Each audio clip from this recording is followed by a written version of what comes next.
இந்த apple cider vinegar என்ன பண்ணும் அப்படின்னா, இந்த வயிற்றில இருந்து எம்ப்டி ஆகக்கூடிய டைம வந்து கொஞ்சம் டிலே பண்ணும்.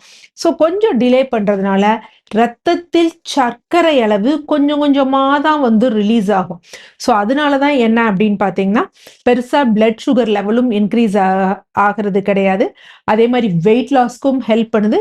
இன்னொன்னு அவ்வளவா நமக்கு என்ன பண்றதில்ல அப்படின்னா, பசி அப்படிங்கிறது அவ்வளவா எடுக்கிறதில்ல.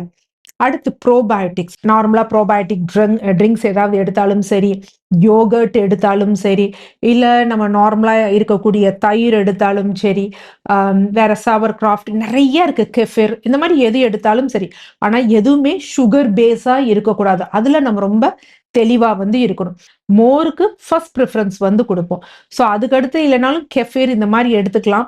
பட் எது எடுத்தாலும் சுகர் பேஸா எடுக்கக்கூடாது. அது மாரி சோயா ட்ரிங்க் பேஸாவும் எடுக்கக்கூடாது. இது இல்லாமல் எடுக்கிறது ரொம்ப நல்ல பலன் தரும்.